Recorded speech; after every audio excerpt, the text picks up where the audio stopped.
Students हम discuss करेंगे important news के बारे में और उससे रिलेटेड जो इन्फॉर्मेशन है हमारे यूपीएससी के एग्जाम के पर्सपेक्टिव से इम्पोर्टेंट उसको हम यहाँ पे डिस्कस करेंगे। स्टूडेंट्स फर्स्ट न्यूज़ है 26 नवंबर के बारे में।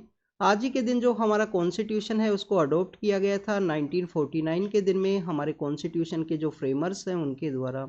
अब देखिए कि 26 नवंबर 1949 के दिन हमारा कॉन्स्टिट्यूशन है उसको यहाँ पे अडोप्ट किया गया। अगर हम बात करें कॉन्स्टिट्यूशन के यहाँ पे कमेंसमेंट के बारे में कि कम्प्लीटली जो कॉन्स्टिट्यूशन है वो एनफोर्समेंट के अंदर में कब आया, तो वो आपको 26 जो जनवरी का दिन है 1950 का 2 मंथ आफ्टर द 26 नवंबर उस दिन यह कमेंसमेंट के अंदर में आया। ड्यू टू द एक हिस्टोरिकल डे है पूर्ण स्वराज दिवस, उसकी वजह से इसको 26 जनवरी 1950 के समय ये कमेंसमेंट के अंदर में आया। कुछ इसके जो प्रोविजन है वो उसको आपको देखिए कि 1949 के दिन ही कमेंसमेंट के अंदर में आए थे, जैसे कि इलेक्शन प्रोसेस से रिलेटेड, इलेक्शन कमीशन से रिलेटेड जो प्रोविजन है, सिटीजनशिप के जो प्रोविजन है, आप देखिए कि आर्टिकल 5 to 11 जो सिटीजनशिप है पार्ट सेकंड के अंदर में, तो वो कम्प्लीटली जो इसका जो अडोप्शन के दिन ही कमेंसमेंट के अंदर में आ चुके थे। इसके अलावा स्टूडेंट्स आप देखें कि जुडिशरी के द्वारा भी जो 26 नवंबर का जो दिन है उसको एज ए लॉ डे के रूप में, एज ए कानून दिवस के रूप में सेलिब्रेट किया जाता है जुडिशरी के द्वारा 26 नवंबर को। अगर हम बात करें स्टूडेंट्स हमारा पोस्ट इंडिपेंडेंस के बाद में, तो 26 नवंबर को ही आप देखिए कि 2008 के समय में आपको मुंबई का जो हमारा सिटी है, हमारा जो फाइनेंशियल कैपिटल है, उसके अंदर में आपको एक टेरर अटैक है वो देखने के लिए मिलता है हमारे नाइबर कंट्री के द्वारा। कंप्लीटली एक स्टेट स्पॉन्सर जो टेररिज्म है उसको किया गया था उस अटैक को इंडिया के अंदर में। आप देखिए कि 26/11 का जो अटैक हुआ उसके बाद में हमारी जो गवर्नमेंट्स हैं उनके द्वारा यहाँ पे इंडिया की जो इंटेलिजेंस एजेंसीज हैं, जो सिक्योरिटी एजेंसीज हैं, उनके पर्सपेक्टिव में कम्प्लीटली यहाँ पे जो चेंज है उसको किया गया। मैरी टाइम सिक्योरिटी से रिलेटेड अगर हम बात करें तो यहाँ पे मोर जो इंटेलिजेंस एजेंसीज हैं, अलग अलग जो डिफरेंट एजेंसीज हैं उनको क्रिएट किया गया। टू ऐसी इंपॉर्टेंट एजेंसी हैं जिनको क्रिएट किया गया था। एक तो एनआईए है जिसको कम्प्लीटली जो फेडरल स्ट्रक्चर है उसके रूप में एक एजेंसी के रूप में इस्टेब्लिश किया गया, जिसके द्वारा ऑल ओवर इंडिया कम्प्लीटली किसी भी स्टेट्स के अंदर जो एक्टिविटीज़ हैं उनको कैरी आउट किया जा सकता है अगर कोई टेरर एक्टिविटी का रिगार्डिंग में कोई रैकेट वहाँ पे चल रहा है। अब देखिए इससे पहले सीबीआई नाम का ऑर्गेनाइजेशन हुआ करता था, बट सीबीआई को जब भी स्टेट्स के अंदर में इन्वेस्टिगेशन करना है तो उनके द्वारा स्टेट्स का जो कंसेंट है वो होना चाहिए। उसके बारे में भी हमने काफ़ी बार डिस्कस किया है, जिसको हम जनरल कंसेंट के रूप से जानते हैं, जो स्टेट गवर्नमेंट के द्वारा उसको दिया जाता है। नेक्स्ट अगर हम बात करें एनटीआरओ नाम का जो ऑर्गेनाइजेशन है उसको भी इसको यहाँ पे इस्टेब्लिश किया गया था आफ्टर द 26 अटैक के बाद में, 26/11 का जो इंसिडेंट था उसके बाद में। अगर हम बात करें मैरीटाइम सिक्योरिटी से रिलेटेड, तो कोस्टल गार्ड्स हैं इन सबको यहाँ पे बेसिकली अपॉइंट किया गया, जिससे कि मोर अच्छे से इनका जो इंटेलिजेंस है वो किया जा सके। बोर्ड्स के रिगार्डिंग में जो रजिस्ट्रेशन प्रोसेस है उसको यहाँ पे लगाया गया। एनएसजी जो हमारे एक इम्पोर्टेंट जो कमांडोज होते हैं, एनएसजी के जो कमांडोज हैं, उन एनएसजी कमांडोज का जो हेड ऑफिस है आपको हरियाणा के अंदर दिल्ली के पास ही जो मानेसर नाम की जो जगह है वहाँ पे देखने के लिए मिलता है। तो एनएसजी कमांडोज के अलग अलग एरियाज के अंदर जो कैंपस है उसको ओपन करने की बात की गई थी इसी 26/11 के अटैक के बाद में। आप देखिए कि हमारे इंडियन पुलिस सर्विस से रिलेटेड, हमारी जो इंटेलिजेंस एजेंसी से रिलेटेड, और आप अगर हम बात करें कि हमारी जो अलग अलग जो कमांडिंग जो ऑफिसर्स हैं, जो कमांडोज थे, उनके द्वारा यहाँ पे जो सेक्रीफाइस है वो किया गया था इस 26/11 के अटैक के अंदर में। मुंबई का जो ताज बेसिकली जो ताज होटल है उसके ऊपर ये अटैक हुआ था। काफ़ी सारा जो चेंज किया गया, स्टिल कुछ लूप होल्स हैं हमारे पुलिस स्ट्रक्चर के अंदर में, क्योंकि फर्स्ट टाइम जो अटैक को जो डील किया गया था वो पुलिस के द्वारा ही किया गया था। तो पुलिस के जो वेपन्स हैं उनको भी अपग्रेड करने की बात की गई है। समय समय पे डिफरेंट डिफरेंट जो केस हैं, चाहे प्रकाश सिंह केस हो, चाहे कोई अलग से कोई केस हो, उसके अंदर में पुलिस के जो वेपन्स हैं उनको अपग्रेड करने की बात की गई कि ऐसा कि अगर कोई इंटरनल वे में कोई अटैक है वो कैरी आउट होता है तो पुलिस यहाँ पे फर्स्ट टाइम उसको डील करेंगे इंडिया का जो इंटरनल स्ट्रक्चर है उसके पर्सपेक्टिव से। तो पुलिस का जो वेपन्स है उसको अपग्रेड करने का बात किया गया था 26/11 के अटैक के अंदर में। नेक्स्ट अगर हम बात करें स्टूडेंट्स, आप देखिए कि सलकियारा नाम की जगह है, कहाँ पे है, उत्तरकाशी जो डिस्ट्रिक्ट है उत्तराखंड के अंदर में, जैसे सपोज कीजिए उत्तराखंड है। उत्तराखंड को 2 पार्ट्स के अंदर हम देखते हैं, गढ़वाल है, कुमायूं का रीजन है, मिडिल पार्ट को क्या बोलते हैं ये आपका होमवर्क था। अभी भी किसी भी स्टूडेंट के द्वारा जो आंसर है वो नहीं दिया गया, क्या इसको गैरसैंण के नाम से हम जानते हैं। तो यहाँ पे जो उत्तरकाशी है वो सिचुएटेड है, उसके अंदर एक सिलकियारा है। वहाँ पे देखिए कि टनल का जो वर्क है उसको कैरी आउट करते हुए वहाँ पे जो वर्कर्स हैं उसके अंदर ट्रैप हो गए, उन्हीं को निकालने के रिगार्डिंग में जो रेस्क्यू ऑपरेशन है वो चल रहे हैं, बट प्रेजेंट समय में due to the technical issue और वहाँ पे जो मशीन है वो ख़राब होने की वजह से अभी तक उनको रेस्क्यू नहीं किया गया है। नेशनल डिजास्टर मैनेजमेंट अथॉरिटी के द्वारा कहा गया कि आने वाले समय में जल्द ही इनको रेस्क्यू किया जाएगा, बट रेस्क्यू ऑपरेशन में समय लग सकता है क्योंकि वो लिटिल बिट डेंजरस है अभी उनको यहाँ से निकालना। एक तो देखिए कि उनको यहाँ बेसिकली निकालना काफ़ी बड़ी रिस्पॉन्सिबिलिटी है, ह्यूमन लाइफ को सेव करना है। उसी के रिगार्डिंग में जो काफ़ी सारे जो एक्सपर्ट पर्सन हैं टनल से रिगार्डिंग में उनको बुलाया गया है। ऑस्ट्रेलिया से रिलेटेड एक पर्सन है, उनको बुलाया गया है यहाँ पे रेस्क्यू ऑपरेशन के अंदर में। नेक्स्ट अगर हम बात करें स्टूडेंट, उत्तरकाशी डिस्ट्रिक्ट के बारे में हमने डिस्कस किया। हमारा जो उत्तराखंड है, हिमाचल प्रदेश है, जो हिमालयन सिस्टम है उसके अंदर काफ़ी ज़्यादा फ्रेजाइल इकोसिस्टम है, उसके बारे में आपको पता होना चाहिए कि काफ़ी ज़्यादा जो फ्रेजाइल इकोसिस्टम है वो आपको देखने के लिए मिलता है वहाँ पे। ये अनस्टेबिलिटी है, चाहे हम देखें हिमाचल प्रदेश के अंदर जो फ्लड का क्राइसिस हुआ, उत्तराखंड के अंदर आपको जोशीमठ का जो क्राइसिस है जिसमें लैंड सब्सिडेंस का इश्यू देखने के लिए मिला, वहाँ एनटीपीसी का जो प्लांट है उसके अगेंस्ट में लोगों के द्वारा प्रोटेस्ट किया गया था, चाहे उत्तरकाशी का जो इंसिडेंट हो। इसके अलावा आप देखें कि 2013 के अंदर 2021 के समय जो चमोली डिस्ट्रिक्ट है उसके अंदर ग्लेशियर का आउटब्रेक हो, डैम की वजह से जो लोग हैं वहाँ पे उनका डेथ हुआ था। 2013 के समय जो फ्लड हो, रवि चोपड़ा कमेटी बनाई गई थी। तो इन सभी टॉपिक्स के बारे में हमने डिस्कस किया है। नेशनल डिजास्टर मैनेजमेंट अथॉरिटी के बारे में अगर हम बात करें तो स्टूडेंट्स ये डिजास्टर को रिलेटेड एक एजेंसी है और डिजास्टर मैनेजमेंट हमारा जीएस पेपर 3 है जो मेंस का, उसके अंदर भी मेंशन किया गया है। आप देखिए कि नेशनल वाइज इसको पीएम के द्वारा हेड किया जाता है, स्टेट वाइज इनको जो सीएम के द्वारा हेड किया जाता है। और आप देखिए अगर हम बात करें डिस्ट्रिक्ट वाइज तो आप जब यूपीएससी में सिलेक्ट होगे और डीएम आप बनोगे यूपीएससी के सिविल सर्विस एग्जामिनेशन के थ्रू, तो डीएम के द्वारा डिस्ट्रिक्ट के अंदर में जो डिजास्टर फंड है उसको हेड किया जाता है डीएम के द्वारा। तो तीन एक पावरफुल पोस्ट है हमारे डिजास्टर के रिगार्डिंग में जिसमें डील करने का जो पावर है उनको दिया गया है। राजस्थान का जो स्टेट लेजिस्लेटिव असेंबली है उसके रिगार्डिंग में वोटिंग हुआ, 71.64% जो वोटिंग है वो देखने के लिए मिला है। आप कौन से स्टेट से बिलोंग करते हो, सपोज करो आप उत्तर प्रदेश से बिलोंग करते हो, सपोज कीजिए आप वेस्ट बंगाल से बिलोंग करते हो, जिस भी स्टेट से आप बिलोंग करते हो उस स्टेट का जो लास्ट लेजिस्लेटिव असेंबली का जो इलेक्शन हुआ था, सपोज कीजिए लास्ट ईयर हुआ था या आने वाले समय में होगा, तो उससे पहले जो लास्ट इलेक्शन जो कंडक्ट हुआ उस इलेक्शन के अंदर कितना वोटिंग रहा उसको एक बार जरूर से गूगल करना, उसके बारे में रीड करना क्योंकि आपको पता होना चाहिए। और हमारा जो जनरल इलेक्शन है, लास्ट जनरल इलेक्शन कब हुआ था स्टूडेंट, 2019 के समय। तो ओवरऑल इंडिया का जो वोटिंग है, इंडिया का जो टर्नआउट है वो कितना देखने के लिए मिला था, कितने लोग हैं जो यहाँ पे वोटिंग के अंदर पार्टिसिपेट किए थे, उसके बारे में आपको पता होना चाहिए। आप देखिए कि 2013 के समय में, इसको गूगल जरूर से करना स्टूडेंट्स, अपने स्टेट के बारे में और जनरल जो इलेक्शन हुआ 2019 के समय, तो ओवरऑल इंडिया का जो यहाँ पे वोटिंग परसेंटेज है वो कितना रहा था। स्टूडेंट 2013 के समय सुप्रीम कोर्ट के द्वारा एक जजमेंट डिलीवर किया गया था जिसको हम नोटा का केस के रूप से जानते हैं, PUCL versus union of India case है। आप देखेंगे नोटा के बारे में अगर हम बात करें तो ये हमारा ईवीएम मशीन है, सपोज कीजिए ये ईवीएम मशीन है, इसमें सभी कैंडिडेट्स के नाम हैं, सभी कैंडिडेट्स के नाम है, तो उनके साथ में जो लास्ट जो यहाँ पे आपको ऑप्शन देखने के लिए मिलेगा नन ऑफ द अबाउ की ऊपर जितने भी जो लोग कैंडिडेट हैं वो कोई भी आपको पसंद नहीं है, तो आप वहाँ पे नोटा है उसको प्रेस कर सकते हो। यहाँ पे आपको देखिए कि रेड जो सिंबल है वो यहाँ पे क्लिक होगा जैसे ही आप बटन को प्रेस करोगे। उसके बाद में आपका यहाँ पे ईवीएम के साथ में एक मशीन लगाई जाती है जिसको हम वीवीपैट के रूप से जानते हैं, जो 2019 से इंसर्ट किया गया था जब से अपोजिशन पार्टीज के द्वारा ईवीएम का जो यहाँ पे स्कैम है, ईवीएम के अंदर मैनिपुलेशन का जो एलिगेशन है वो लगाए गए थे। आप देखिए वीवीपैट के अंदर आपको क्या देखने के लिए मिलेगा, जिस कैंडिडेट को आपने वोट दिया, अगर आपने नोटा को वोट दिया है तो नोटा वहाँ पे लिखा आएगा, उसका जो सिंबल है वो देखने के लिए आएगा, और जिस कैंडिडेट को आपने वोट दिया है उसका वो नंबर आएगा यहाँ पे, नाम आएगा यहाँ पे, और उसका सिंबल आपको देखने के लिए मिलेगा। वो अलग से यहाँ पे डिपॉजिट होते हैं, इलेक्शन कमीशन के द्वारा उनको वेरीफाई किया जाता है रैंडम वे में, जिससे कि यहाँ पे इलेक्शन प्रोसेस के अंदर में जो फ्री एंड फेयर का जो कॉन्सेप्ट है उसको यहाँ पे डील किया जा सके। नेक्स्ट अगर हम बात करें स्टूडेंट्स, यहाँ पे लोकसभा के जो मेंबर ऑफ पार्लियामेंट है उसके अगेंस्ट में लोकपाल के द्वारा एक कंप्लेंट है जो सीबीआई को रेफर की गई है। सीबीआई कंप्लीटली उस कंप्लेंट को यहाँ पे रीड कर रहे हैं, अभी स्टडी कर रहे हैं क्या वो कंप्लेंट सही है। ये बेसिकली टीएमसी से बिलोंग करती हैं ये मेंबर ऑफ पार्लियामेंट।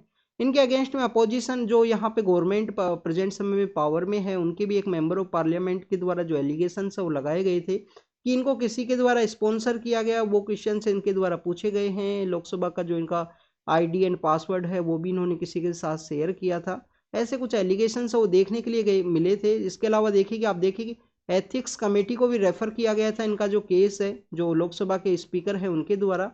तो आपको पता होना चाहिए कि पेटिशन प्रिविलेज और एथिक्स, पेटिशन प्रिविलेज और एथिक्स 3 कमेटी हैं, ये इंक्वायरी से रिगार्डिंग में है लोकसभा एंड राज्यसभा के अंदर में। इनके अगर हम मेंबर्स की संख्या के बारे में बात करें तो आपको 10 मेंबर जो कहाँ पे देखने के लिए मिलेंगे, राज्यसभा के अंदर में। और लोकसभा के अंदर इसके मेंबर्स की संख्या कितनी होती है, लोकसभा के अंदर आपको देखने के लिए मिला 15। तो तीनों कमेटीज के अंदर जो मेंबर्स का जो कंपोजिशन है वो सेम है, 10 and 15, 10 in the Rajya Sabha, 15 in the Lok Sabha. ये आपको पता होना चाहिए। Committee on petition privilege and ethics है, ये 3 कमेटी हैं। ये पार्लियामेंट्री कमेटी से रिलेटेड आपसे क्वेश्चन पूछ लिए जाते हैं यूपीएससी के अंदर भी। नेक्स्ट अगर हम बात करें स्टूडेंट्स, यहाँ पे लोकपाल का जो केस है, जो लोकपाल है, आपके लिए यहाँ पे एक होमवर्क है, कमेंट सेक्शन के अंदर बताना आप कि लोकपाल को यहाँ पे जो अपॉइंटमेंट किया जाता है वो कंपोजिशन के अंदर में जो कमेटी सिलेक्ट करती है लोकपाल को, 2013 में एक्ट आया था लोकपाल का। और लोकायुक्त कहाँ पे अपॉइंट होते हैं, स्टेट के अंदर में। तो जो कमेटी इनको अपॉइंट करती है वो कमेटी के मेंबर कौन कौन होते हैं, उस कमेटी के पार्ट कौन कौन होते हैं, ये आपको कमेंट सेक्शन के अंदर बताना है, या आप इसको रीड करना लोकपाल के बारे में। आप देखिए कि 2011 के समय, 2012 के समय काफ़ी सारा जो मूवमेंट है करप्शन की रिगार्डिंग में देखने के लिए मिले थे इंडिया में, जिसमें लोकपाल के अपॉइंटमेंट प्रोसेस के बारे में बात की गई थी, और लोकायुक्त किसके अंदर, स्टेट गवर्नमेंट के अंडर में। नेक्स्ट अगर हम बात करें स्टूडेंट्स, कोचिन यूनिवर्सिटी के रिगार्डिंग है, वहाँ पे स्टैम्प पेडे के अंदर 3 स्टूडेंट्स थे, इसके अंदर में 4 लोग हैं, उनका डेथ हुआ है। एक कोचिन यूनिवर्सिटी के अंदर एक फीस्ट फेस्टिवल के समय में इस तरीके का जो इंसिडेंट है वो देखने के लिए मिला। अब हम बात करेंगे कॉन्स्टिट्यूशनल डे के बारे में कि कैसे हमारा जो कॉन्स्टिट्यूशन है वो एग्जिस्टेंस के अंदर में आया, कैसे जो अलग अलग कमीशंस है वो यहाँ पे बने, उनके द्वारा यहाँ पे बताया गया कि कैसे कॉन्स्टिट्यूशन है उसको फ्रेम किया जाएगा। आप देखिए कि हमारे यहाँ पे कंटिन्यूस जो डिमांड है वो आपको देखने के लिए मिलेगी। सबसे पहले नेहरू रिपोर्ट आती है 1928 के समय में, 1928 के समय नेहरू रिपोर्ट आती है। फिर 1929 के समय कांग्रेस का सेशन होता है, इंडियन नेशनल कांग्रेस, उस समय एक हाईएस्ट पॉलिटिकल पार्टी हुआ करती थी। अब देखिए कि कम्प्लीटली मोर देन 90% जो पर्सनस है वो इससे एसोसिएटेड थे, तो इस वजह से इंडियन नेशनल कांग्रेस का एक इम्पोर्टेंस है हमारे फ्रीडम मूवमेंट के अंदर भी। 1929 का कांग्रेस का जो सेशन है वो कहाँ पे हुआ था स्टूडेंट्स, लाहौर के अंदर हुआ।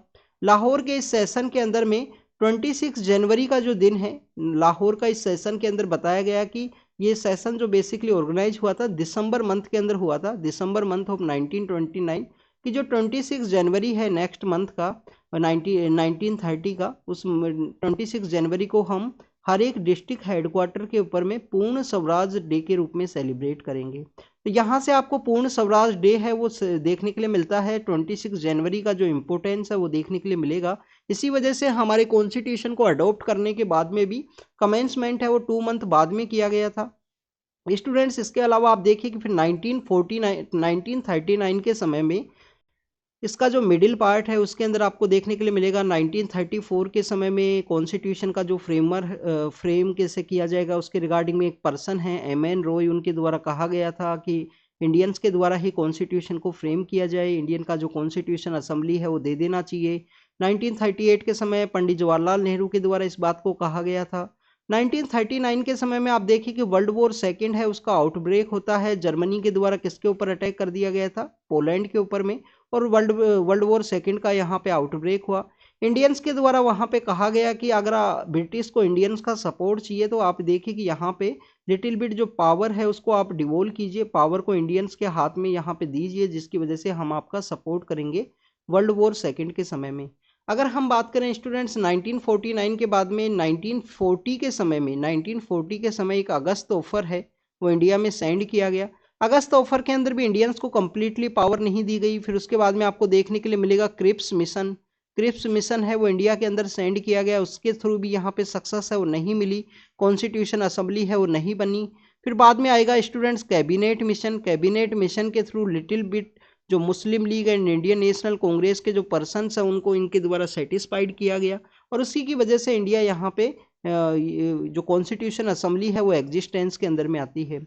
आप देखिए कॉन्स्टिट्यूशन असेंबली का जो इनिशियल फेज में जो मेंबरशिप है वो डिफरेंट हुआ करती थी, बाद में जो मेंबरशिप है वो डिफरेंट है, क्योंकि उसके बाद में इंडियन इंडिपेंडेंस एक्ट ऑफ 1947 है उसको क्रिएट कर दिया गया, और इंडिपेंडेंस एक्ट के थ्रू जो कॉन्स्टिट्यूशन असेंबली है उसका जो टोटल मेंबरशिप है वो यहाँ पे डिक्लाइन होगा।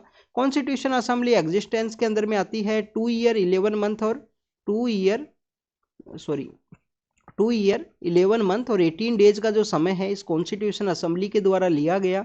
और 26 नवंबर का जो दिन है 1949 का दिन, उस दिन हमारा जो कॉन्स्टिट्यूशन है वो इस्टेब्लिशमेंट के अंदर में आया। अगर हम कमेंसमेंट के बारे में बात करें तो 26 जनवरी ड्यू टू दिस पूर्ण स्वराज दिवस का जो इन्फ्लुएंस है उसके वजह से हमारी जो कॉन्स्टिट्यूशन असेंबली है उसके द्वारा other than making the constitution कौन कौन से ऐसे जो काम है वो किए गए थे उसके बारे में आपको पता होना चाहिए। इंडिया का जो कॉमनवेल्थ के लिए जो मेंबरशिप है उसको रेटिफाई किया गया। इंडिया का जो फ्लैग है, इंडिया का जो नेशनल एंथम है, इंडिया का जो नेशनल सॉन्ग है। इसके अलावा आप देखिए कि अगर हम बात करें कॉन्स्टिट्यूशन असेंबली के द्वारा हमारे जो फर्स्ट प्रेसिडेंट हैं डॉक्टर राजेंद्र प्रसाद, उनको यहाँ पे अपॉइंट करना हो, ये सब वर्क है जो कॉन्स्टिट्यूशन असेंबली के द्वारा किए गए थे।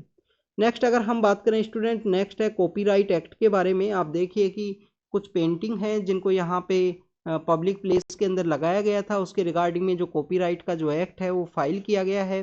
कॉपीराइट के रिगार्डिंग में आपको पता होना चाहिए कि यूएन का एक WPO है, वीपो नाम का जो ऑर्गेनाइजेशन है जिनके द्वारा कॉपीराइट है, इंटेलेक्चुअल प्रॉपर्टी है, उसको यहाँ पे डील किया जाता है। इसके अलावा अगर हम बात करें स्टूडेंट्स 1885 के समय एक कन्वेंशन है कॉपीराइट के रिगार्डिंग में जिसको हम बर्न कन्वेंशन के रूप से जानते हैं, बर्न कन्वेंशन के रूप से, जिनके द्वारा आर्टिस्टिक और जो लिटरेरी वर्क से रिलेटेड जो भी वर्क है उसको सिक्योर किया जाता है, उसके रिगार्डिंग में कॉपीराइट है। तो उसी कॉपीराइट एक्ट के रिगार्डिंग में जो केस है वो कोर्ट के अंदर गया है, अभी कोर्ट के द्वारा उसको एग्जामिन किया जाएगा क्या स्ट्रीट आर्ट के अंदर में कोई भी आर्ट की जाती है उसको कॉपीराइट एक्ट के अंदर में उसको ऐड किया जाएगा या नहीं, ये कोर्ट के द्वारा डिसाइड किया जाएगा आने वाले समय में। तो बर्न कन्वेंशन के बारे में आपको पता होना चाहिए, वीपो के बारे में पता होना चाहिए, इनके द्वारा ग्लोबल इनोवेशन इंडेक्स है वो भी निकाला जाता है। कॉर्नेल है, इनसीड नाम का एक ऑर्गेनाइजेशन है, और जो वीपो नाम का ऑर्गेनाइजेशन है जो 1967 के समय इस्टेब्लिशमेंट में आया था, यूएन का ये ऑर्गेनाइजेशन है, तो उसके द्वारा डिसाइड किया जाता है ग्लोबल इनोवेशन इंडेक्स। नेक्स्ट अगर हम बात करें स्टूडेंट, 2 पर्सन्स हैं जिनके ऊपर रेप का एक केस था, उनको यहाँ पे हाई कोर्ट के अंदर उन्होंने अपना जो केस है, अपना जो जजमेंट है उसके अगेंस्ट में केस फाइल किया गया कि उनको कोई भी जो लीगल एड है वो यहाँ पे नहीं प्रोवाइड की गई। सबसे पहले आपको लीगल एड से रिलेटेड आज ही के दिन से रिलेटेड एक टॉपिक है स्टूडेंट 26/11। आप देखिए कि 2008 के अंदर जो स्टेट स्पॉन्सर अटैक हुआ था, उसी स्टेट स्पॉन्सर अटैक के अंदर एक टेररिस्ट है जिसको पकड़ लिया गया था उस समय में, जिसको हम कसाब के रूप से जानते हैं। आप देखिए कि उस कसाब को भी इंडिया के अंदर फ्री लीगल एड है वो प्रोवाइड की गई थी। फ्री लीगल एड यहाँ पे जो एडवोकेट है उसको प्रोवाइड किया गया, तो यहाँ पे जो हाई कोर्ट है उसके द्वारा भी सेम प्रोसेस को ही ऑब्जर्व किया गया कि दो जो अक्यूज्ड हैं जिनके ऊपर में यहाँ पे जिनको सेंटेंस दिया गया है लोकल कोर्ट के द्वारा, उनको जो लीगल एड है वो नहीं प्रोवाइड की गई, जो लॉयर इनके द्वारा हायर किया गया था उसके द्वारा प्रॉपर अपीयर नहीं हुआ गया। अगर हम free legal aid and advice के बारे में बात करें तो आर्टिकल 39A ऑफ DPSP आपको पता होना चाहिए, directive principle of state policy जो है DPSP के अंदर इसको डील किया गया है, जिसको 42nd जो कॉन्स्टिट्यूशन अमेंडमेंट एक्ट है 1976 का, उसके थ्रू इंसर्ट किया गया था DPSP के अंदर में, क्योंकि अमेंडमेंट के थ्रू आया है स्टूडेंट्स। 39A, B जो इस तरीके से देखने के लिए मिलेंगे वो आपको अमेंडमेंट प्रोसेस के थ्रू देखने के लिए मिलते हैं। 42nd कॉन्स्टिट्यूशन अमेंडमेंट एक्ट के थ्रू ऐड किया गया कि free legal aid and advice को प्रोवाइड करना एक स्टेट का रिस्पॉन्सिबिलिटी है। नेक्स्ट आप देखिए कि हमने काफ़ी सोशल स्ट्रक्चर से रिलेटेड टॉपिक्स है उनको रीड किया है, चाहे हमारे शेड्यूल कास्ट से रिलेटेड कोई पर्सन हो उसको यहाँ पे कंप्लीटली मिसट्रीट करना हो सोसाइटी के अंदर में। और अभी देखिए कि यहाँ पे जो असोल्ट किया गया है बेसिकली वुमेन सरपंच के द्वारा, 3 और पर्सन हैं जिनके द्वारा इस तरीके से, तो ऐसी जो इन्फॉर्मेशन है न्यूज़ है उसको यहाँ पे मेंशन किया गया, दैट इज़ कम्प्लीटली हमारा सोशल स्ट्रक्चर के बारे में शो करता है कि ऐसा भी इंसिडेंट रूरल एरियाज़ के अंदर में आपको देखने के लिए मिलेगा। नेक्स्ट अगर हम बात करें स्टूडेंट, ऐसे इसके जस्ट एक अपोजिट न्यूज़ भी अभी आपको रीड करेंगे, उसको भी हम आने वाले समय में। आप देखिए कि कंबाला नाम का एक फेस्टिवल है जिसके अंदर जो बफेलोज हैं उनका रेस करवाया जाता है, ये कम्प्लीटली एक वेट एरिया होता है। ऐसा ही जो कंबाला रेस है उसको अभी रिसेंटली एक मूवी आया था कंटारा। कंटारा एक ट्रेडिशनल जो आपका ट्रेडिशनल जो कल्चर हैं, जो ट्रेडिशंस हैं, उनके बारे में शो किया गया था, स्पेशली जो हमारी ट्राइबल कम्युनिटीज़ हैं उनके रिगार्डिंग में। उसी कंटारा के अंदर में काफ़ी कुछ हमारा जो कल्चर से रिलेटेड जो टॉपिक्स हैं उनको भी शो किया गया था उस मूवी के अंदर में। तो उसी के अंदर इस कम्बाला जो फेस्टिवल है उसको दिखाया गया। आप देखिए कि कभी कभी जब इसको कंपटीशन के रूप में करवाया जाएगा, जब इसको टू मच कंपटीशन के रूप में करवाया जाएगा, तो उसमें आपको काफ़ी बार एनिमल्स के अगेंस्ट में जो क्रूरलिटी है वो देखने के लिए मिलती है। बट अगर हम बात करें इसको, अगर हेल्दी कंपटीशन के रूप में देखा जाता है, जस्ट एज ए मैच के रूप में देखा गया नॉर्मली, टू मच कंपटीशन या मनी का जो प्राइस है उसके ऊपर नहीं लगाया गया, तो आप देखिए कि काफ़ी अच्छा एक फेस्टिवल है जिसके अंदर में ऐसा ही आपको जल्लीकट्टू का एक फेस्टिवल देखने के लिए मिलता है बुल्स के रिगार्डिंग में, जो हमारी जो फार्मर कम्युनिटी है उनके द्वारा इस तरीके से अपनी जो बफेलोज है उनको प्रिपेयर किया जाता है, उनका एक ट्रेडिशनल जो कस्टम है, ट्रेडिशनल कल्चर है उसके रूप में देखने के लिए मिलता है। अगर हम कर्नाटक के बारे में बात करें तो कर्नाटक का जो कोस्टल एरियाज है उसके अंदर में मैक्सिमम इस फेस्टिवल को सेलिब्रेट किया जाता है कोस्टल एरियाज के अंदर में। अभी बेंगलोर के अंदर इसको ऑर्गेनाइज होगा, अपोजिशन पार्टीज के द्वारा भी इसको अपोज नहीं किया गया है, अपोजिशन पार्टीज के द्वारा भी अपना जो पॉलिटिकल जितना भी रिफ्ट है उसको भुला के सभी इसको यहाँ पे एंडोर्स किए हैं कम्बाला फेस्टिवल के बारे में। 1970 के समय इसका जो फर्स्ट आपको डॉक्यूमेंटेशन है वो देखने के लिए मिलता है कम्बाला फेस्टिवल के रिगार्डिंग में, जो कोस्टल डिस्ट्रिक्ट है किसके, कर्नाटका के, उसके अंदर में। अभी देखिए हमने एक सोशल स्ट्रक्चर से रिलेटेड न्यूज़ को रीड किया था, उसका जस्ट अपोजिट ये न्यूज़ है वुमेन्स के रिगार्डिंग में ही। केरल के अंदर जो खासरगोड नाम की जो जगह है वहाँ पे मोटरसाइकिल का जो वर्कशॉप है वो महिलाओं के द्वारा चलाया जाता है। अब देखिए कि इस वजह से क्या होगा, एक तो फाइनेंशियल इंडिपेंडेंस यहाँ पे फाइनेंशियल इंडिपेंडेंस है उसको अचीव करेंगी महिलाएं। उनका इस तरीके से पब्लिक डोमेन के अंदर वर्क को करने की वजह से आप देखिए उनके द्वारा जो डिसीजन मेकिंग है उसके अंदर में पार्टिसिपेट किया जाएगा अपनी फैमिली के अंदर में, और हो सकता है कि अपने जो चिल्ड्रंस हैं उनको बेटर वे में जो एजुकेशन है वो इनके द्वारा प्रोवाइड की जा सके। नेक्स्ट अगर हम बात करें डिफेंस कॉरिडोर के बारे में है, आप देखिए कि 2017-18 के समय हमारी गवर्नमेंट के द्वारा 2 डिफेंस कॉरिडोर हैं उनको इस्टेब्लिश करने की बात की गई थी। एक डिफेंस कॉरिडोर उत्तर प्रदेश के अंदर इस्टेब्लिश करने की बात की गई थी, और एक यहाँ पे तमिलनाडु के अंदर में जो डिफेंस कॉरिडोर है उसको इस्टेब्लिश करने की बात की गई। अगर हम बात करें एक ही डिफेंस फोर्स से रिलेटेड एक और न्यूज़ आज के न्यूज़पेपर में मेंशन थी, वो बेसिकली हमारा जो एन्यूमिनेशन है, हमारे जो यहाँ पे जितने भी वेपन्स हैं जिनको चलाने के रिगार्डिंग में है कि आने वाले जो 10 ईयर्स हैं उसके अंदर इंडिजीनियस जो मैन्युफैक्चरिंग है उससे बने हुए जो एन्यूमिनेशंस हैं उनको यूज किया जाएगा हमारी डिफेंस फोर्सेज के द्वारा। Next news student Leh and Ladakh के बारे में है। आप देखिए कि वहाँ के रिगार्डिंग में जो इलेक्शंस हुए थे उसके बारे में हमने काफ़ी बार रीड किया है लास्ट सितंबर अक्टूबर के मंथ के अंदर में। आप देखें कि लेह एंड कारगिल का जो सिविल सोसाइटी ग्रुप्स है उनको गवर्नमेंट के द्वारा इनवाइट किया गया है डायलॉग प्रोसेस के रिगार्डिंग में। वहाँ के जो लोगों की डिमांड है कि यहाँ पे जो डेमोक्रेसी है उसको इस्टेब्लिश किया जाए, इनको कम्प्लीटली जो स्टेट का जो स्टेटस है वो दिया जाए, लद्दाख का जो रीजन है उसको स्टेट का जो स्टेटस है वो दिया जाए। 2019 के समय गवर्नमेंट के द्वारा बाइफरकेट कर दिया गया था जम्मू एंड कश्मीर को, और जम्मू एंड कश्मीर के अंदर ही जो लद्दाख का जो रीजन है, कारगिल का जो रीजन है, उसको यहाँ पे एज ए यूनियन टेरिटरी के रूप में बनाया गया और जम्मू एंड कश्मीर को एक अलग से यूनियन टेरिटरी बना दिया गया। आप देखिए कि इसी रीजन के लोगों का डिमांड है कि हमको शेड्यूल जो 6 है, 6 शेड्यूल के अंदर प्रेजेंट समय में कौन कौन से स्टेट हैं, आसाम, मेघालय, त्रिपुरा और मिजोरम। आसाम, मेघालय, त्रिपुरा और मिजोरम। आप इस तरीके से अगर याद करोगे तो हो सकता है कि आपको डिफरेंट वे में भी याद हो। ए से अरुणाचल प्रदेश भी है, आसाम, मेघालय, त्रिपुरा और मिजोरम है, एम से एक मणिपुर नाम का भी है।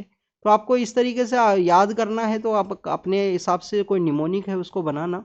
नेक्स्ट अगर हम बात करें स्टूडेंट्स, आदित्य मिशन के अंदर है हमारा जो L1 पॉइंट है उसके रिगार्डिंग में है। आप देखिए कि सपोज कीजिए ये हमारा अर्थ है, सपोज कीजिए कि ये हमारा सन है, तो इनका जो डिस्टेंस है उसका 1% जो एरिया है, 1% जो एरिया है वहाँ पे हमारा L1 जो पॉइंट है वहाँ पे आदित्य मिशन जाएगा। उसके द्वारा सन का जो कोरोना है, सन का जो कोरोना मीन्स वो नहीं है कोविड-19 वाला, यहाँ पे सन का जो कोरोना है उसको स्टडी किया जाएगा आदित्य L1 मिशन के द्वारा। तो जनवरी 7 के समय अपने ऑर्बिट के अंदर प्लेस होगा आदित्य L1 मिशन।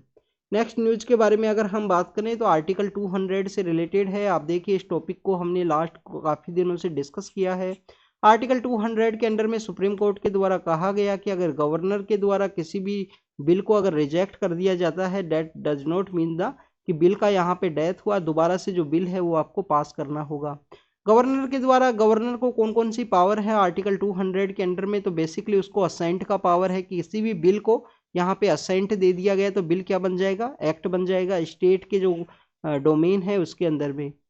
नेक्स्ट आप देखिए कि उनके द्वारा अपना जो बिल है उसको उसके रिगार्डिंग में जो डिसीजन है उसको विद होल्ड कर दिया जाए। तो मैक्सिमम इसी के रिगार्डिंग में जो केस हैं वो फाइल किए गए थे, चाहे पंजाब की गवर्नमेंट हो, तमिलनाडु हो या केरल की हो, कि गवर्नर के द्वारा काफ़ी सारे ऐसे इंपॉर्टेंट जो बिल्स हैं उनको विद होल्ड किया गया है, उनके द्वारा जो डिसीजंस है वो नहीं लिए गए हैं टाइम बाउंड मैनर के अंदर में। या हो सकता है कि यहाँ पे बिल को रिटर्न कर दिया जाए, तो अगर रिटर्न कर दिया जाता है लेजिस्लेटिव असेंबली को, तो आप देखिए कि उनके द्वारा उस बिल को अमेंड करते हुए या विदाउट अमेंडमेंट के थ्रू पास कर दिया जाएगा, तो यहाँ पे गवर्नर को उसको असेंट देना ही होगा।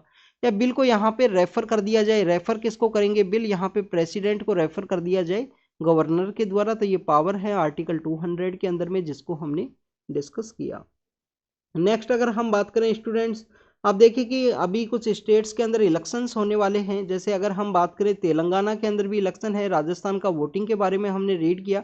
तो तेलंगाना के अंदर जो टर्मरिक है उसको आप देखिए कि गवर्नमेंट के द्वारा जो टर्मरिक बोर्ड है वो बनाया गया था हल्दी के रिगार्डिंग में। वहाँ का जो करीमनगर जो डिस्ट्रिक्ट है उसके अंदर जो टर्मरिक का जो प्रोडक्शन है वो देखने के लिए मिलता है। तो इस बार कहा गया है कि इस इलेक्शन के अंदर जो टर्मरिक है, येलो जो टर्मरिक है, उसका जो इश्यू है वो नहीं देखने के लिए मिलेगा, उसका भी मेंशन किया गया था। राजस्थान का जो यहाँ पे आप देखिए कि जो पॉलिटिकल मैनिफेस्टो के अंदर में जो इनफर्टिलिटी का जो यहाँ पे कॉन्सेप्ट है उसके ट्रीटमेंट के रिगार्डिंग में इसको पॉलिटिकल मैनिफेस्टो के अंदर ऐड किया गया। यहाँ पे राजस्थान के अंदर आपको एक देखिए कि एक चिरंजीवी नाम की योजना है राजस्थान स्टेट गवर्नमेंट का, वो काफ़ी सही है। अभी जो राजस्थान का स्टेट गवर्नमेंट था उनके द्वारा कुछ 2-3 डिसीजंस ऐसे लिए गए जो काफ़ी ज़्यादा इम्पोर्टेंट हैं।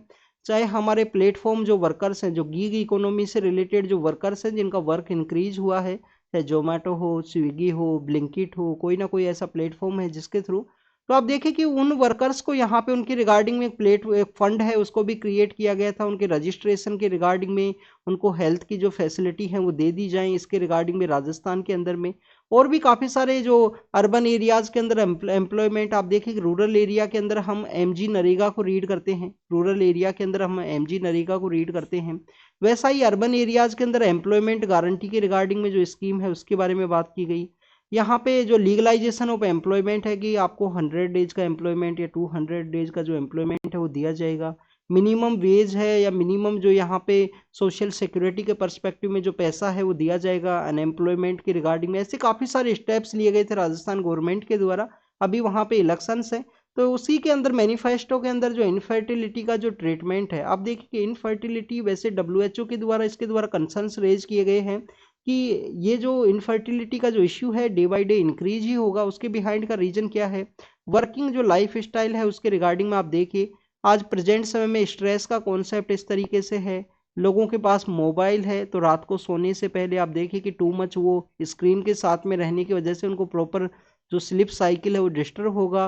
वर्क का जो स्ट्रेस इतना है, वर्क का जो ऑफिस है उसके लिए ट्रैवल आपको देखिए कि मिनिमम 2 आवर का जो ट्रैवल है वो देखने के लिए मिलता है। तो वर्क और जो प्रोफेशनल जो लाइफ है और जो पर्सनल लाइफ है उसके बीच में कंप्लीटली बैलेंस ना होने की वजह से यहाँ पे स्ट्रेस है वो इंक्रीज होगा। स्ट्रेस इंक्रीज होना, working life style, physical activities का कम होना, जो इनफर्टिलिटी का जो इंक्रीज होने के जो चांसेज हैं वो हो सकते हैं। इसे इसको एज ए सोशल स्टिग्मा के रूप में भी देखा जाता है। तो गवर्नमेंट के द्वारा पॉलिटिकल मैनिफेस्टो के अंदर काफ़ी अच्छा जो डिसीजन है वो लिया गया है। आप देखिए कि फॉरवर्ड ब्लॉक के एक लीडर हैं अशोक घोष, उनको यहाँ पे उनके 100 ईयर्स का बर्थ एनिवर्सरी है उसको सेलिब्रेट किया गया।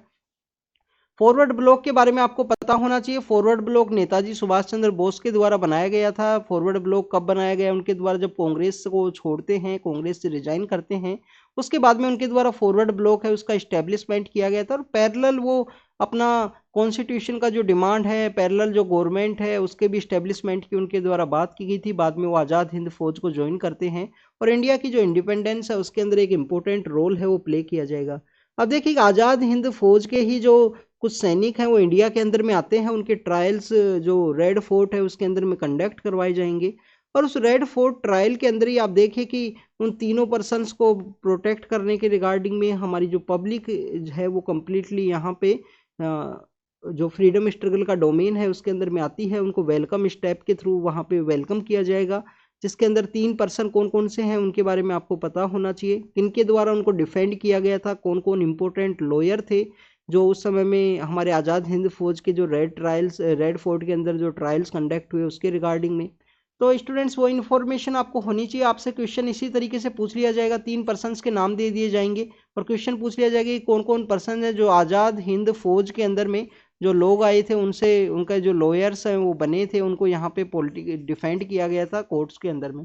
नेक्स्ट आप देखें कि 2020 के समय एक काफ़ी बड़ा कैंपेन देखने के लिए मिले था ब्लैक लाइव्स मैटर का, जिसके अंदर में एक पर्सन है जिसको पुलिस पर्सन्स के द्वारा यहाँ पे कंप्लीटली पब्लिक डोमेन के अंदर में उनको जिस तरीके से प्रोटेस्ट करते हुए अरेस्ट किया गया था, उनका डेथ हुआ था वहाँ पे।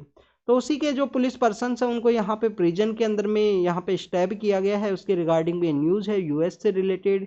नेक्स्ट अगर हम बात करें स्टूडेंट्स इजराइल और हमास के पर्सपेक्टिव से है। इजराइल और हमास के पर्सपेक्टिव से अगर हम बात करें तो होस्टेज के रिलीज के रिगार्डिंग में जो सीज फायर है उसको वहाँ पे सीज फायर इस्टेब्लिशमेंट के अंदर आया है 4 डेज के रिगार्डिंग में। फर्स्ट बैच ऑफ होस्टेज है उसको रिलीज किया गया था, सेकंड बैच ऑफ होस्टेज को अभी रिलीज नहीं किया गया है हमास के द्वारा। तो इजराइल हमास के पर्सपेक्टिव से है। कीव के पर्सपेक्टिव से हमने डिस्कस किया, यूक्रेन का एक सिटी था, यूक्रेन का सिटी जिसके एदविका नाम का जो सिटी है जिसके बारे में कल हमने डिस्कस किया था, तो वहाँ पे ड्रोन अटैक है वो किए गए हैं। सबसे ज़्यादा जो मैसिव ड्रोन अटैक है कीव के ऊपर में किया गया है रसिया के द्वारा में। अब देखिए कि ड्रोन भी एक काफ़ी बड़ा अभी कॉन्सेप्ट आया है सिक्योरिटी एजेंसीज के लिए, काफ़ी कंसर्निंग इश्यू है। ड्रोन्स के रिगार्डिंग में जो इंसिडेंट्स हैं जो अटैक्स हैं वो इंक्रीज हुए हैं, जैसे कि पंजाब के अंदर भी एक अटैक हुआ था 2021 या 22 के समय में ड्रोन का वहाँ पे अटैक हुआ। तो काफ़ी बड़े जो कंसर्न्स है वो रेज हुए हैं कि आने वाले समय में ड्रोन को जो वॉरफेयर्स है उनके अंदर यूज किया जा सकता है, तो कैसे इसको प्रोटेक्ट किया जाए उसके रिगार्डिंग में आपको पता होना चाहिए कि इंडिया में जो ड्रोन्स है उसको कौन रेगुलेट करता है। नेक्स्ट अहमदिया मुस्लिम्स के बारे में है। अहमदिया मुस्लिम्स कौन होते हैं? पाकिस्तान के अंदर उनका जो वर्शिप प्लेस है उसको अटैक किया गया। सबसे पहले तो आपको अहमदिया मुस्लिम्स के बारे में पता होना चाहिए। 1889 के समय में आप देखिए कि मुस्लिम कम्युनिटी के रिगार्डिंग में जितने भी जो मूवमेंट्स हैं, चाहे अलीगढ़ मूवमेंट हो, तीतू मीर का मूवमेंट हो, ऐसा ही एक मूवमेंट है अहमदिया मुस्लिम्स का 1889 के समय में। जो मिर्ज़ा गुलाम अहमद हैं, मिर्ज़ा गुलाम अहमद नाम के जो पर्सन हैं उनके द्वारा इसको चलाया गया था 1889 के समय में। ये कम्प्लीटली जो लिबरल जो कॉन्सेप्ट है, जैसे कि आपको हिंदुइज्म के अंदर में या इंडियन जो रेनेजेंस मूवमेंट है जिसके जो ब्रह्म समाज है, ब्रह्म समाज कब आया था स्टूडेंट्स एस्टेब्लिशमेंट में? 1828 के समय में राजा राम मोहन राय के द्वारा। इससे पहले कौन सा था? आत्मीय सभा 1814 के समय में। आप देखिए कि जैसा ब्रह्म समाज है लिबरल प्रिंसिपल्स के ऊपर बेस, वैसा ही आपको अहमदिया मूवमेंट है वो देखने के लिए मिलता है। मिर्जा गुलाम अहमद के द्वारा इसको चलाया गया था। ये कम्प्लीटली इनका एक फिलोसफी है कि जो स्टेट है, स्टेट कम्प्लीटली डिफरेंट है। अगर हम उसके पैरेलल में बात करें मॉस्क्यू से रिलेटेड, जैसे चर्च और स्टेट का कॉन्सेप्ट आपको वेस्टर्न कंट्रीज में देखने के लिए मिला था, तो इनका एक कॉन्सेप्ट है कि स्टेट को यहाँ पे अलग से किया जाए, सेपरेट किया जाए मॉस्क्यू से, और जो मॉस्क का जो बेसिकली उनके जो डिसीजंस है वो यहाँ पे बाइंडिंग नहीं होने चाहिए। This is all the regarding the Ahmadiyya Muslims. वहाँ पे देखिए जितनी भी माइनॉरिटी कम्युनिटीज़ हैं पाकिस्तान के अंदर में, उनके ऊपर जो अटैक है वो आपको कंप्लीट देखने के लिए मिलते हैं। जैसे कि हम बात करें कि वहाँ पे आपको अटैक कौन कौन से देखने के लिए मिलते हैं, वहाँ पे आप देखिए कि एक कम्युनिटी है हजारा नाम का एक कम्युनिटी है, उसके ऊपर अटैक आपको देखने के लिए मिलेंगे। क्रिश्चियन कम्युनिटीज़ हैं, हिंदुइज्म है, उनसे रिलेटेड आपको काफ़ी सारे जो अटैक हैं वो देखने के लिए मिलेंगे पाकिस्तान के अंदर में। उनका एक प्लेस ऑफ वर्शिप एक्ट है, उसके अंदर अहमदियाज को जो मुस्लिम्स है उसके रूप में भी नहीं रिकॉग्नाइज किया जाता है वहाँ पे पाकिस्तान में। नेक्स्ट अगर हम बात करें अंटार्कटिका के रीजन के अंदर जो ओजोन का जो होल हुआ है उसके एक्सपेंड के बारे में डिस्कस किया गया है यहाँ पे। तो सबसे पहले आपको ओजोन लेयर के बारे में पता होना चाहिए कि हमारे एटमॉस्फेयर के अंदर में अलग अलग टाइप का जो ये लेयर है वो आपको देखने के लिए मिलेगा। ट्रोपोस्फेयर है, स्ट्रेटोस्फेयर है, उसके बाद में आइनोस्फेयर है, एक्सोस्फेयर, इस तरीके से डिफरेंट टाइप की जो लेयर्स हैं वो इस्टेब्लिश हैं। अब देखिए कि स्ट्रेटोस्फेयर का जो लेयर है उसके अंदर में जो ओजोन लेयर पाई जाती है, स्ट्रेटोस्फेयर के अंदर ओजोन लेयर पाई जाती है जो अल्ट्रा वायलेट जो रेडिएशंस हैं, जो सन से जो रेडिएशंस आती हैं उससे हमको प्रोटेक्ट करती हैं। बट अगर यही ओजोन अर्थ का जो ग्राउंड सरफेस है उसके ऊपर पाई जाएगी तो ये ओजोन एक यहाँ पे ग्लोबल वार्मिंग पोटेंशियल इसके अंदर आपको देखने के लिए मिलता है, और एक आपको कार्बन क्लाइमेट चेंज को डील करने के रिगार्डिंग में काफ़ी ज़्यादा डेंजरस गैस है ग्राउंड लेवल के ऊपर, ओजोन। नेक्स्ट अगर हम ओजोन के बारे में बात करें तो O3 इसका आपको जो केमिकल जो स्ट्रक्चर है या केमिकल जो फॉर्मूला है वो देखने के लिए मिलता है O3 के रूप में। तो आप देखिए कि ओजोन का अंटार्कटिका के रीजन के अंदर जो ओजोन के अंदर होल हुआ था उसके रिगार्डिंग में आपको मॉन्ट्रियल प्रोटोकॉल के बारे में पता होना चाहिए। मॉन्ट्रियल प्रोटोकॉल 1987 के थ्रू जितने भी ओजोन डिप्लीटिंग जो सब्सटेंस है, ओजोन डिप्लीटिंग सब्सटेंस है, उसको बैन किया गया। सभी जो गवर्नमेंट्स हैं, सभी जो कंट्रीज हैं, उनके द्वारा माना गया। इसी ओजोन के रिगार्डिंग में एक और किगाली जो कन्वेंशन है, किगाली जो कन्वेंशन है वो आपको देखने के लिए मिलता है, जिसमें HFC को यहाँ पे फेज आउट करने की बात की गई थी। डिफरेंट फेज के अंदर में इसको फेज आउट किया जाएगा किगाली एग्रीमेंट के थ्रू, वो भी यहाँ पे ओजोन डिप्लीटिंग सब्सटेंस के रूप में उसको रोका जा सके। उसका जो ग्लोबल वार्मिंग पोटेंशियल है वो काफ़ी ज़्यादा है। तो ये यहाँ पे बेसिकली अंटार्कटिका के बारे में है। आपको एक होमवर्क यहाँ पे इंफॉर्मेशन ये होनी चाहिए, अंटार्कटिका के अंदर इंडिया के जो मिशन हैं उनको कौन कौन से नाम से हैं, कौन कौन से मिशन हैं इंडिया के। जैसे कि अगर हम बात करें आर्कटिक रीजन के अंदर हमारा एक मिशन है हिमाद्री, ऐसे ही अंटार्कटिक रीजन के अंदर हमारे कौन कौन से मिशन है उसके बारे में भी आपको पता होना चाहिए। नेक्स्ट न्यूज़ के बारे में अगर हम बात करें, एक टीबी के रिगार्डिंग में एक न्यूज़ था जिसको हमने मेंशन नहीं किया है, आप उसको रीड करना स्टूडेंट्स। मीजल्स के बारे में है, मीजल रूबेला आपने सुना होगा, MR के बारे में मीजल रूबेला। तो क्या मीजल रूबेला का वैक्सीनेशन में इंडिया लैगिंग है प्रेजेंट समय में? आप देखिए कि केरल और कर्नाटक के अंदर काफ़ी सारे जो इंसिडेंट है वो सामने आए थे। अभी रिसेंटली ये न्यूज़ क्या है कि WHO के द्वारा या डिफरेंट जो एजेंसी हैं, WHO US का जो centre for disease control and prevention है, उनके द्वारा देखा गया कि मीजल रूबेला के थ्रू जो केसेज है वो भी इंक्रीज हुए हैं, जो डेथ हैं वो भी इंक्रीज हुई हैं 2021 की अगर हम कंपेयर करें तो आप देखें केसेस क्यों इंक्रीज हुए। आप देखिए कोविड-19 आने की वजह से इनका प्रॉपर वे में जो इन्वेस्टिगेशन करना था, जो प्रॉपर वे में इनको प्रिवेंट करना था वो नहीं किया गया। कंप्लीटली जो ध्यान है वो कोविड-19 के ऊपर लगाया गया। अगर हम बात करें मीजल रूबेला के बारे में तो कंटेजियस एक डिजीज़ है जो वायरस के द्वारा क्यूज की जाती है, एयर के थ्रू ये स्प्रेड होती है। जो इन्फेक्टेड पर्सन है उसके द्वारा किसी भी तरीके से उसके द्वारा जो छींका गया या उसका जो फ्लूइड है वो ट्रांसफ़र होता है, तो उसके थ्रू आपको यहाँ पे देखने के लिए मिलेगा ये बेसिकली मीजल रूबेला। नेक्स्ट आप देखिए कि इनका एक वैक्सीन भी है। वैक्सीन में आपको MMR वैक्सीन है वो देखने के लिए मिलता है, जिसका 97% जो एफिशिएंसी है वो है।